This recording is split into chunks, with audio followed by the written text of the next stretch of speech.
सबसे पहली बात तो ये कि लॉकडाउन से पूरा जो व्यापार है ठप हो चुका है। और अब जो आरडी वन डे जो चल रहा है, इसके कारण दुकानों में काम करने के लिए जो सहूलियत चाहिए वो भी पूरी तरह से नहीं कर सक रहे हैं। ग्राहक वो भी नहीं समझ पाता कि किस दिन दुकान चालू रहेगी और किस दिन नहीं रहेगी, वो नहीं आता। और सभी तरह से हम लोग परेशान ही चल रहे हैं। तो वजह तो सबसे पहली बात तो ये कि कोरोना की वजह से जो लोग डरे और सहमे हैं, तो वो ठीक है अपनी जगह, लेकिन सबसे बड़ी बात है ज़रूरत के हिसाब से जिन लोगों को जाना आना होता है, जैसे हम भी कभी अपने सामान खरीदने दुकान जाते हैं, तो वहाँ जाने के बाद मालूम होता है कि आज वो दुकान बंद है। अब सभी चीज़ें मैनेज कर पाना कि किस दिन कौन सा एरिया खुला रहेगा, कहाँ की कौन सी दुकानें खुली रहेगी, ये जानकारी रख पाना भी बड़ा मुश्किल काम है।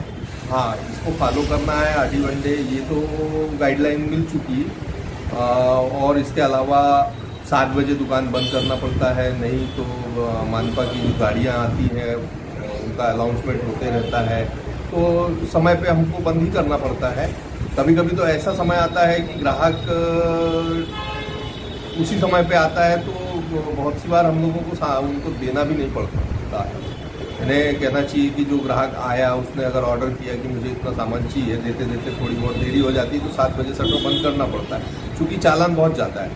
और ये चालान की स्थिति ऐसा है कि सबसे पहली बात तो कोरोना महामारी में जो हर व्यापारी डूबा है, इसको उभरने को अभी साल से 1.5 साल लगेगा, इस कमाई इसको पूरा करने में ही। और ऊपर से अगर अभी जो घर चलाने के हिसाब से, काम चलाने के हिसाब से जो व्यापार कर रहे हैं हम जैसे लोग, रेस्टोरेंट वाले और भी जो हैं, तो अगर इसमें 10,000 रुपये तक का जो फाइन की व्यवस्था है और फाइन कर देते हैं 5 से 10,000 रुपये, तो इसकी भरपाई कब करेगा आदमी? इस डर के मारे बहुत बार अपना बहुत ज़्यादा अलग तरह का नुकसान उठाना पड़ता है। जो गाइडलाइन है उसके अनुसार सैनिटाइज़र का उपयोग और खुद को स्वच्छ रखना। हमारे यहाँ पे हमने तो मज़दूर रखा ही नहीं है, जबकि स्थिति यह है कि रोज़ मज़दूर काम मांगने आते हैं। और जहाँ तक हो सकता है तो जो गाइडलाइंस है उसको पूरी तरह से फॉलो करते हैं, और इसका कारण ये है कि व्यापार नहीं हो पा रहा है। देखिए, जनता के हित के लिए लॉकडाउन बहुत ज़रूरी था और इसका पालन भी किया गया, लेकिन अभी पिछले दिनों जो 2 दिन तक के लॉकडाउन हुआ, इस लॉकडाउन का अगर परिणाम देखा जाए तो पेशेंट ज़्यादा पाए जा रहे हैं। अब इसकी वजह, इसका खामियाजा जनता भुगत रही है, और वजह प्रशासन इसको बहुत अच्छे से समझ सकता है। तो देखिए, बहुत सी चीज़ें जनहित में है, और जो जनहित में होती है वो कहीं ना कहीं हमसे भी जुड़ी होती है, और इसका पालन करना हमारा दायित्व है, जिम्मेवारी है। बशर्ते ये है कि जो नियमों का जहाँ जहाँ जिस तरह से पालन करवाया जाता है वह कितनी उपयुक्त है।